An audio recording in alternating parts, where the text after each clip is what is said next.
हामी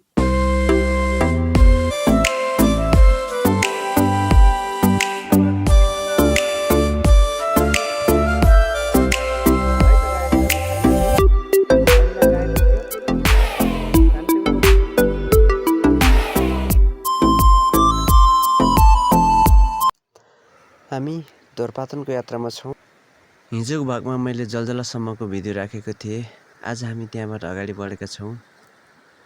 खोला नाला डाँडाकाँडा छिचोल्दै अनेकौँ दुःख कष्टको सामना गर्दै हामी पानीमा रुच्दै बेलुका करिब 7-8 बजेतिरको समयमा हामी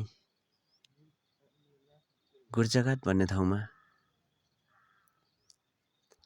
बास बस्न आइपुग्यौँ।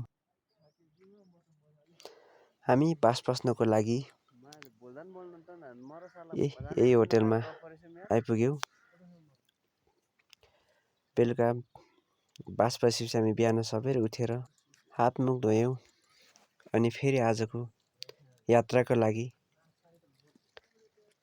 पूर्व तयारी गऱ्यौँ र एकछिन त्यहीँनिरका मान्छेहरूसँग भलाकुसारी गऱ्यौँ। वरिपरिका दृश्यहरू हेऱ्यौँ अनि हामी फेरि आफ्नो यात्रामा अगाडि बढ्यौँ। हेर्दा आनन्द लाग्ने तर अति नै कठिन यात्रा। रमाइलो गर्दै भलाकुसारी गर्दै हामी एकछिनको हिँडाइपछि छान्थुङको जङ्गलमा पुग्यौँ। जुन जङ्गलमा हामी एकछिन थकाइ पार्नका लागि भनेर बस्यौँ। जङ्गल अति नै सुन्दर थियो। एकछिन हामी त्यही जङ्गल वरिपरि हेऱ्यौँ, बस्यौँ, जुकाहरूसँग भलाकुसारी गऱ्यौँ। जुकाले पनि यात्रामा साथ दिन्छु भने जस्तै लाग्यो। त्यसपछि हामी त्यहाँबाट हाम्रो यात्रालाई फेरि अगाडि निरन्तरता दियौँ। केही बेरको हिँडाइपछि हामी छान्थुङको एउटा पुरानो गुम्बामा पुग्यौँ। जुन गुम्बा हाम्रो यात्रामा हेर्नको लागि योजनामा थियो। गुम्बा वरिपरि ढुङ्गामा बुद्ध धर्मका लेखहरू लेखिएका थिए। ती ढुङ्गाहरूलाई सुरक्षित साथ राखिएका थिए। हामी त्यही ढुङ्गामा लेखेका लेखहरू हेर्दै एकछिन त्यहीँ घुमिरह्यौँ।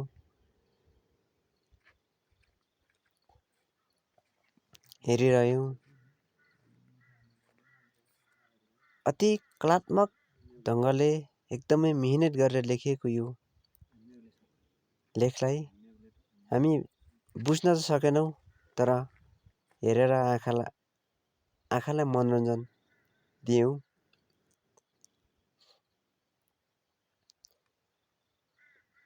निकै सुन्दर थियो। एकछिन यही ढुङ्गामा लेखेका लेखहरू हेरिसकेपछि हामी अलि माथि रहेको गुम्बातिर लाग्यौँ। आजभन्दा 18-19 वर्ष पहिला म यहाँ आउँदा यो यस्तो थिएन।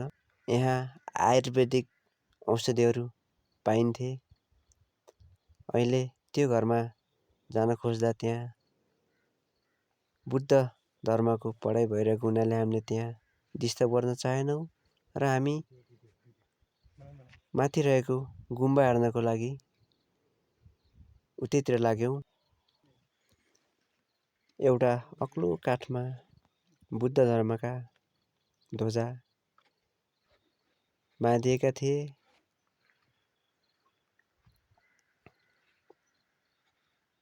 यहाँनिर बुद्धिस्टहरूले पूजापाठ गर्ने बेलामा धूप बाल्दा रहेछन्। निकै आकर्षक ढङ्गले बनाइएको थियो।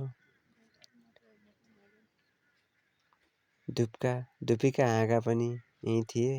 त्यसपछि हामी नजिक रहेको अर्को गुम्बातिर लाग्यौँ, तर गुम्बा बन्द रहेछ।